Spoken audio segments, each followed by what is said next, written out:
All right, let's open this thing up. What we have here is a dossier, a collection of files detailing a series of events that are, well, deeply strange and more than a little disturbing.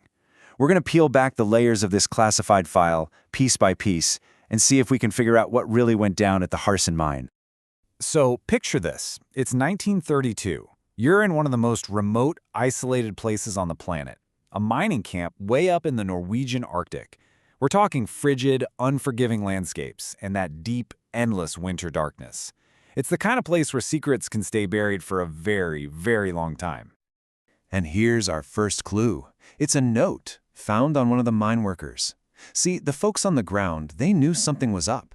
This was no ordinary mining operation. Sure, they were digging, but whatever the real prize was, it definitely wasn't gold. It was something else. So how does an investigation like this even get started? Well, it doesn't begin with a police report. It starts with a summons. A secret call goes out, pulling together a very specific kind of team, each person chosen for a mission they can't possibly understand. Not yet, anyway. And who's pulling the strings? Well, it's this guy, Daniel Trafford Lloyd.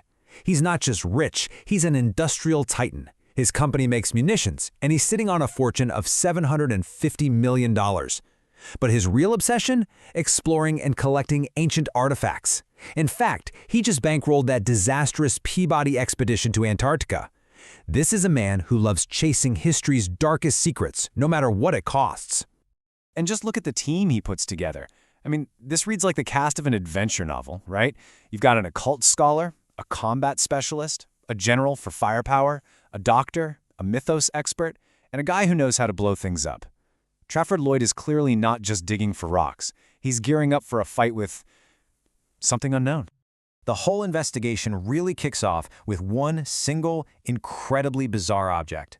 At first glance, it looks like a simple Viking runestone, but as the team was about to find out, it was anything but simple. In fact, its entire surface was just the first layer of a much deeper mystery. Think of this thing like a Russian nesting doll, a puzzle box built across time. The outside looks like a standard Viking artifact, but when they touch it, that outer layer just crumbles away, revealing a script that's 3,000 years old. So they split that open, and inside, at its very core, is a black metal tablet. And it's inscribed in Enochian, the so-called language of angels. This isn't just an artifact, it's a message, hidden for millennia. And the message they translate, it is absolutely chilling. It talks about a prophecy, about ice, about an ending. It names specific things, Ithaqua, Boreas, and Castellum Porta. I mean, that's basically Latin for Castlegate. And it warns of a coming awakening. Suddenly the team has a destination, and a really dire warning about what they might find there. All right, so the investigation shifts gears. We're moving from dusty old artifacts in London to the cold, dark streets of Oslo, Norway. And this is where the abstract threat of some ancient prophecy is about to become terrifyingly real. On one single day, July 22nd, 3 small children vanish from public places in Oslo. 1 minute they're there, the next, gone. No witnesses, no ransom notes, nothing. The city is completely paralyzed with fear, and our investigators realize pretty quickly this is no coincidence. The prophecy is happening now. And while they're investigating at the Oslo docks, the team comes face to face with the kidnappers. And they are not human. They are night gaunts. These are creatures straight out of the darkest folklore, horned, faceless, winged terrors, literally built for one thing, snatching people.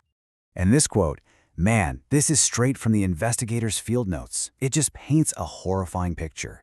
No faces at all to smile with. Imagine seeing that coming at you out of the fog. This confirms it. The threat is supernatural, and they are way out of their league. Okay, so this is the moment everything changes. The investigators realize they haven't just stumbled upon some weird, isolated cult. No, they've walked right into the middle of an ancient war between forces that are much, much older and way more powerful than humanity. Remember that name from the runestone, Ithaqua? Well, here it is again. Turns out it's an ancient, nasty god from the Arctic, known as the Windwalker. And what's it known for? Extreme cold, violent storms, and the ritualistic abduction of children. The connection to what happened in Oslo is undeniable. And if you had any doubt about how bad this is, listen to this. It's an excerpt from an old occult text called the Book of Dark Places. It says the worship of Ithaqua involves human sacrifice, cannibalism, and, quote, unspeakable atrocities. So the team isn't just solving a mystery anymore, they're trying to stop an absolute horror show.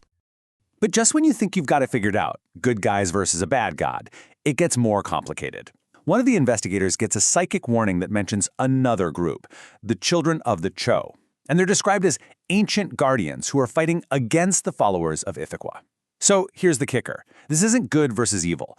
It's a shadow war between two different non-human factions, and our team is trapped right in the middle of it. And right in the middle of all this supernatural chaos, the dossier points a finger at a very surprising person, the commissioner's own wife, Matilda Trafford Lloyd. Turns out she's hiding a pretty terrifying secret right out in the open. On the one hand, you have her public image, right? She's a philanthropist, a high society darling, the perfect wife. But the dossier, well, it tells a totally different story. It suggests deep involvement in the occult, hints at strange powers, and reveals she has a historical connection to the Harsen area. The people inside this conspiracy are actually afraid of her. And check this out, another note from that same miner. He's describing the day Matilda arrived at the mine. He says the hardened mine officers treated her with a reverence that bordered on fear. So she's not just a part of this. There's a good chance she's running the whole thing.